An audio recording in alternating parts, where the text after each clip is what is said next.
everybody. Welcome to Module 10. We are going to cover Module 10 today.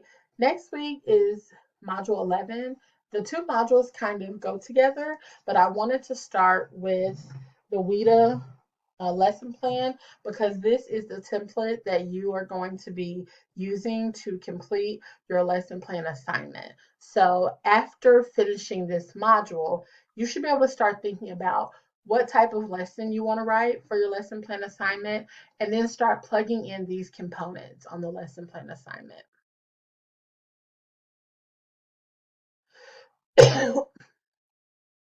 Okay, so after today's lesson, you will be aware of the different components of the WIDA lesson plan. Hopefully, you'll be able to understand why these are components of the WIDA lesson plan.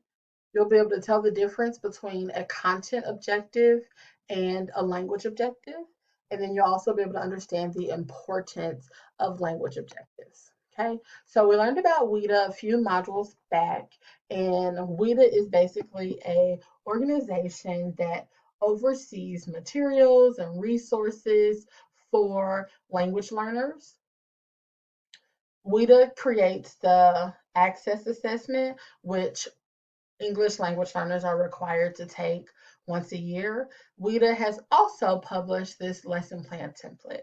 Okay, and so it is available online, and you can just plug in all of these components. Now, these components that it contains are to be intentionally considered when working with English language learners. Yes, you can print a great lesson off of TPT. You could print a great lesson off of Google from different blogs. However, if the components of the language of the lesson plan have not considered the needs and the supports of English language learners, the English language learners will not receive the support that they need during the lesson.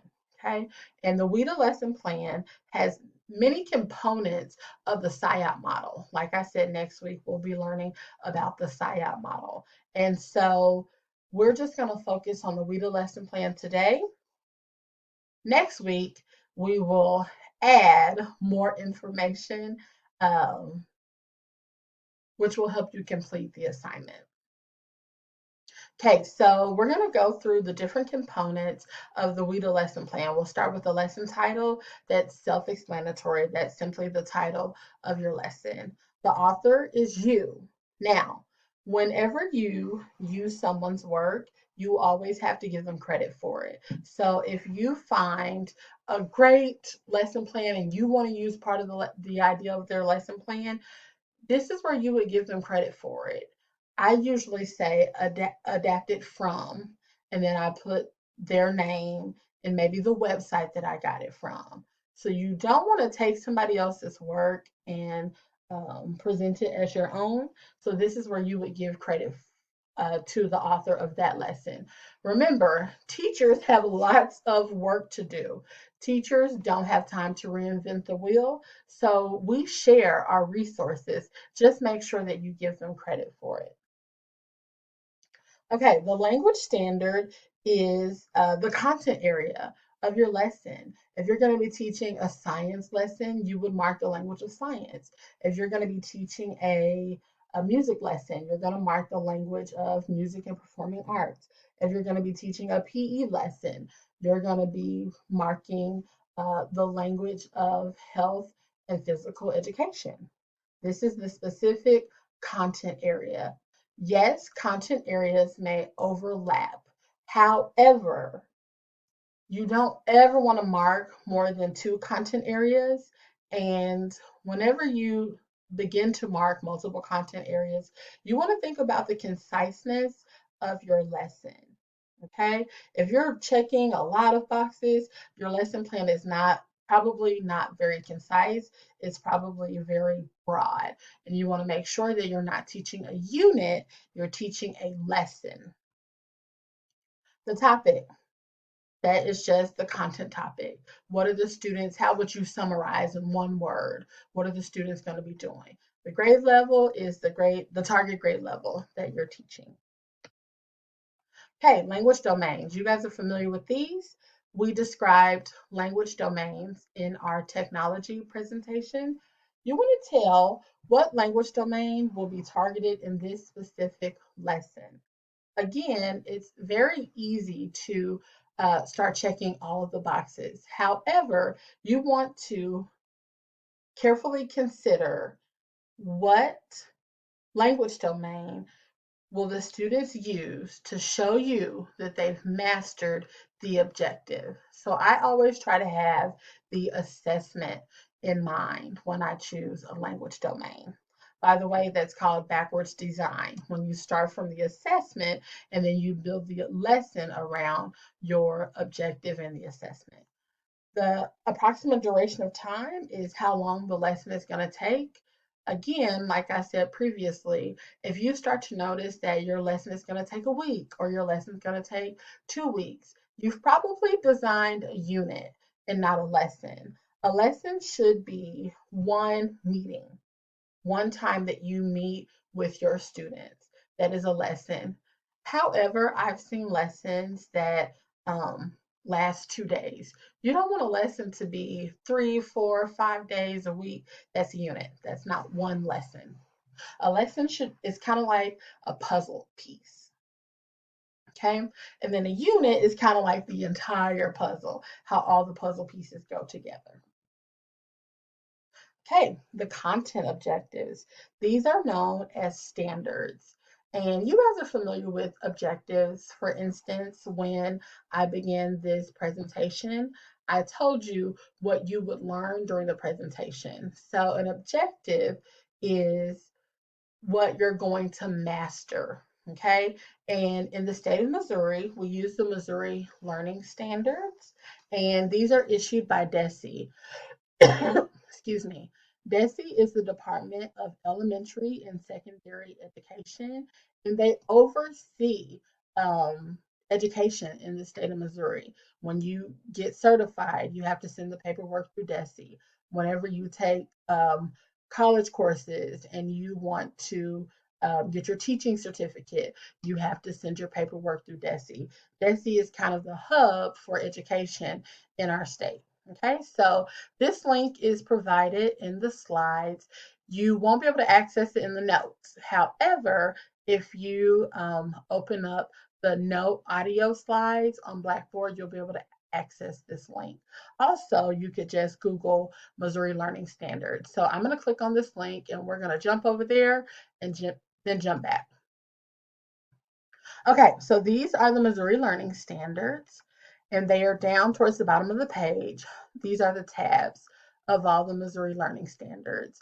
The first tab is English Language Arts, and then you can see if you go down further, you can get K through 5 in a PDF or Word document, and then 6 through 12 in a PDF or Word document. The K through 12 Excel, I never open this up. This is an instant headache for me. Um, I don't I don't really understand who organized it. However, it is not very easy to navigate. I wouldn't suggest using this one.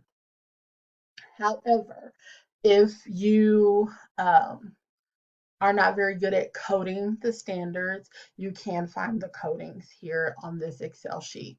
Okay, so here are all the different content areas: math, science, social studies, personal finance. I'm not familiar with that. Computer science, fine arts, alternate, and then other areas. That is where you'll find your language courses, your language standards.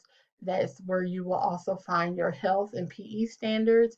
And then if you're a counselor, that's where you will find the counseling standards. Okay. And there's lots of other resources on this page. I've been teaching for 10 years and I rarely go to these resources. I have a few times in professional development, but I think they're worth the time just to check them out and see what's on there. Okay, so I'm going to skip back to our presentation. The next thing that I want to talk about is coding. There is a specific way to code standards, and it is there's going to be a document that's attached that gives you directions on how to code standards in different content areas. Okay? When you're coding a standard, you always begin with the grade level. And this is universal for all Missouri Learning Standards, this way of coding. Okay, make sure that you are limiting your standards to 1 to 2 standards per lesson. Again, if you find that your lesson has 15 standards, you've probably created a unit, not a lesson. Okay, so this is a sample so we can kind of look at the Missouri Learning Standards and the coding. This square here is from the coding document, and this square here is taken from the Missouri Learning Standards. So we are going to focus on this second grade standard. Remember, a standard is an expectation for the student to master at each grade level. So, for instance, in order to go to third grade, these second grade students should master these things, okay? And an objective is what the student should be able to do by the end of the lesson, okay?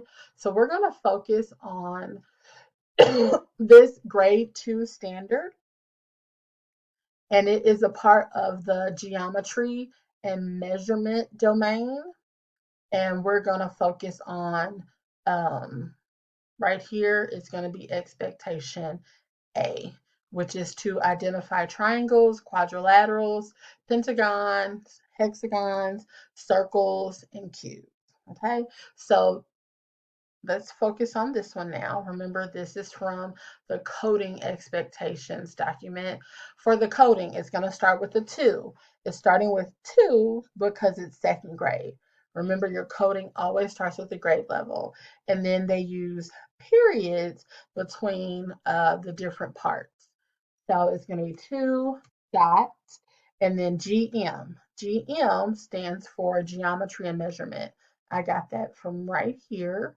And then at the top of this page on DESE's website, it says geometry and measurement at the top. Okay, and this is cluster A, and I got that from right here. And then it is expectation A. As you notice, this is a capital A, this is a lowercase a. So the coding is 2 dot GM dot capital A dot lowercase a. Anybody in the state of Missouri should be able to look at this code and figure out what standard you are teaching. That's why it is universally coded. So you cannot just code this however you want to. There is a specific way to code the standards in the state of Missouri. And as you know, these standards are for all students. So even English language learners should be able to master these skills by the time they go to the next grade level. Okay, so this is a video that you are going to watch about language objectives. And for the most part, most of the things that we've discussed so far that are a part of the WIDA template have been things that are generic to all lesson plans. We're about to discuss some things that are unique to a lesson plan for an English language learner. And we're going to start with the language objective.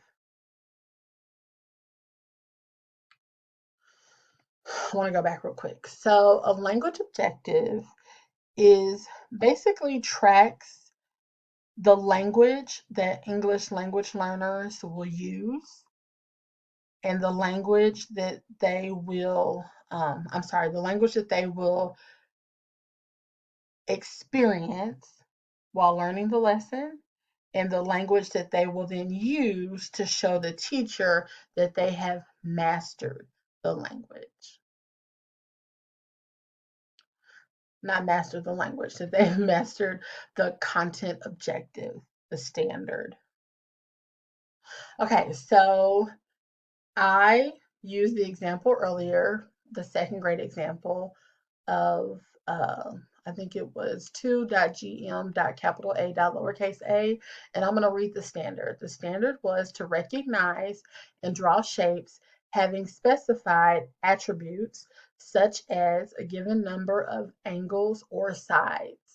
And then they go on to say to identify triangles, quadrilaterals, pentagon, hexagons, and I think circles and cubes are also on there. So this is an example of a language objective.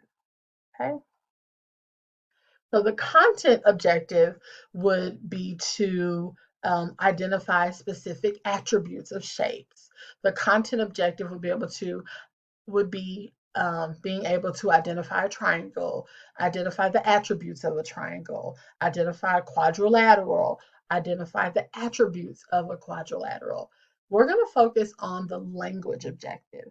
This is the language that the student needs to be able to show you that they've mastered the objective, okay? The content objective. So one of the language objectives that I would use is the student will be able to explain how they classified a shape.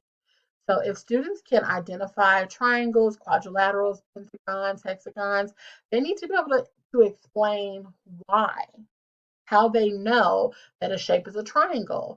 How do they know that a shape is a quadrilateral? So I would provide this sentence stem, and I would want students to be able to use this. This is how I know that they really understand the language of a triangle. They really understand what the attributes mean. So students would have to do something like this. They would say, this is a triangle because it has 3 sides and 3 angles. Or this is a pentagon because it has 5 sides and 5 angles. That is the language that the students will use, and then I will know that they have met the content objective. They really can identify a triangle. They're not just looking at what somebody else is doing and telling me the same thing. This is another language objective that I would use. Students can identify and name shape attributes, such as sides, such as points, such as angles. If students don't know what a side is, if students don't know what a point is or an angle is, then they're really not able to describe the attributes of shapes. This is the language that students need to learn. They need to learn what a side means. They need to learn what a point means, what an angle means. This is language. And that's why these are language objectives. If the students cannot, if an English language learner cannot identify sides, points, and angles, the lesson completely went over their head. They didn't understand anything. Okay? And this is just a anchor chart that I might make in my classroom. We've talked about anchor charts during this class as a visual, and it's a visual for the shape. It has the name of the shape, and it also has how many sides the shape has and how many angles the shape has. And then they mark the sides. They show how sides are marked, how angles are marked. Okay, so let's talk about the difference between a content objective and a language objective again. The content objective tells what content the student will master during the lesson, okay? And that is linked to the assessment. The language objective tells what language or how will the student show that they've mastered the objective. Okay, so in order for students to be able to show me or tell me, I'm sorry, let me backtrack. In order for me to know that students can identify a triangle because of its attributes, they would have to tell me why this is a triangle. They would have to describe the sides and the angles. That's why that's the language objective. And it goes back to the language domain. So the language domain of this lesson would be speaking. Wouldn't be reading, wouldn't be writing, and it wouldn't even be listening. And somebody might be tempted to put listening, but it wouldn't be listening. If it's linked to the assessment, they're going to have to tell me that this is a triangle and then tell me why by using its attributes.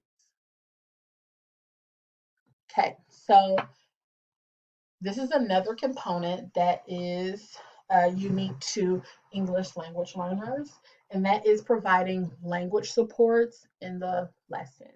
So there's three types of language supports. Sensory, those are things that the students can um, touch or hear or move, manipulate. Graphics, those are pictures, things that the students can see. It helps them organize information. And interactive language supports are when students get to interact with their peers.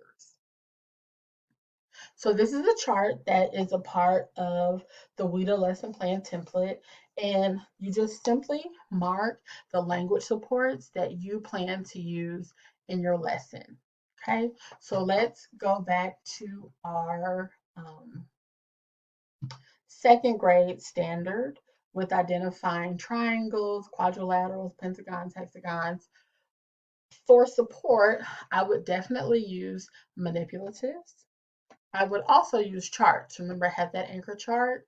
And then I might also even use a small group or pairs. I would probably have them practice telling a neighbor why they classified a shape the way that they did. So they would turn to a neighbor and tell their neighbor, how do you know that this is a triangle? And they might say something like, I know this is a triangle because it has three sides and because it has three angles. So you mark all the supports that you plan to use in your lesson. And there will be some overlapping um, when you choose language supports. So you wouldn't just want to use one, you would probably want to add many language supports.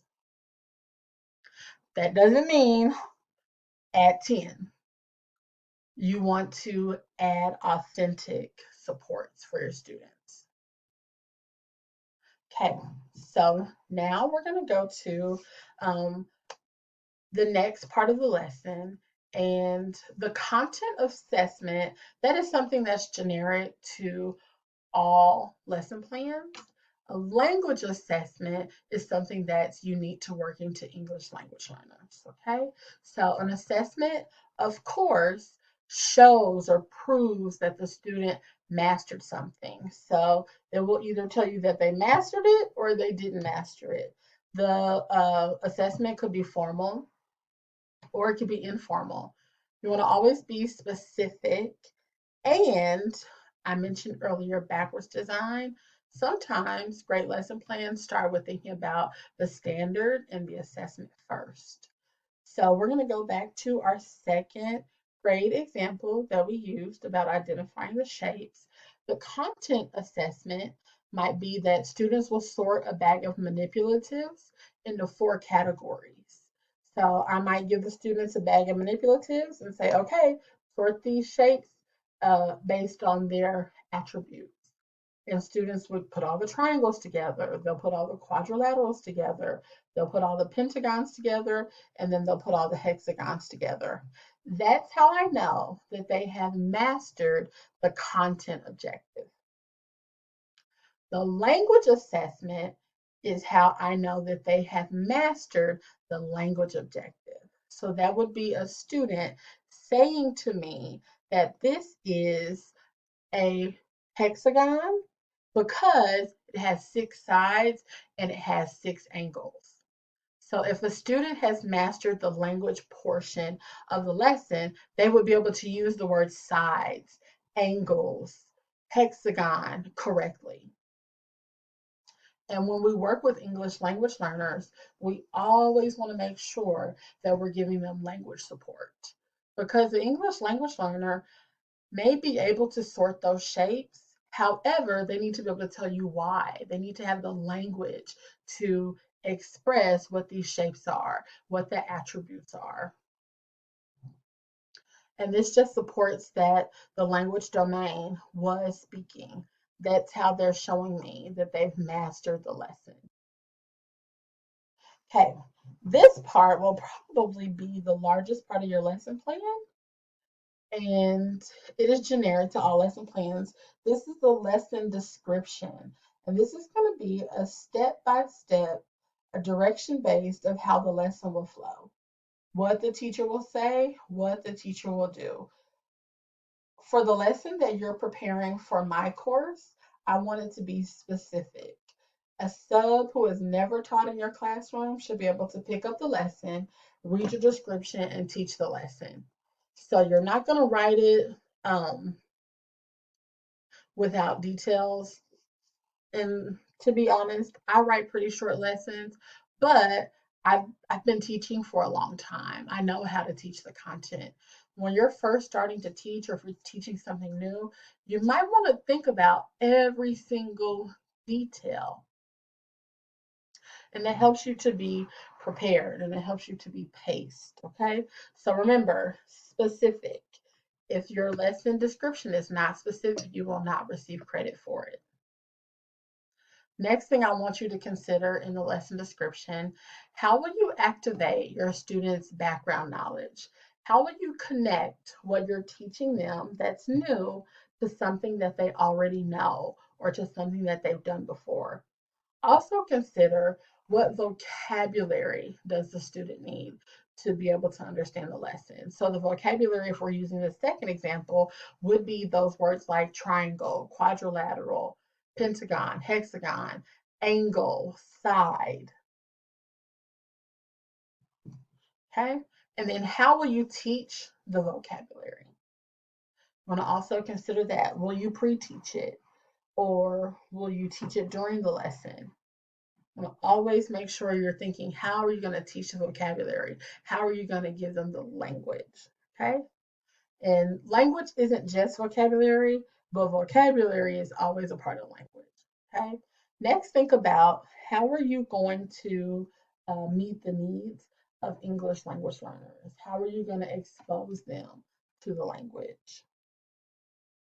Tell me how you're going to use the language supports. How would you use that anchor chart? How will you use the manipulatives? How are you going to use the interactive language support and having them work with peers? And then also, you may think about incorporating a teaching strategy that we've learned about, or a go-to strategy that we've learned about. Okay, and I'm going to just quickly talk about these last two things, but I have deleted them from the lesson template that you're going to use for this class. The first one is the context. That would be if you were to give some background information about the students that you're teaching. It says, describe the learners. Who is this lesson going to be for? And the next part is reflection. And good teachers always reflect on the lessons that they teach. And most of the time it's informal, but I think there's something powerful about writing down reflections about lessons that you teach. And it may not be something that you do often, but even if you try to reflect on one lesson per unit or one lesson per week, reflection helps teachers do their jobs better. And it's something that we don't do often because it requires us to slow down and actually think about what we did, how we could do it better. I think we do it all the time informally, but we never sit down and actually write it down or put a note on the lesson. Okay, that's all I have for you today. If you have any questions, feel free to email me or reach out to me. And you can use this information and the template to start thinking about the lesson plan that you want to write for the lesson plan assignment. And make sure that you check the rubric. There are things that I'm going to be specifically grading, such as the lesson description, the content objective, the language objective, the coding of the content objective. So make sure that you check the rubric, and have a great week. Stay safe.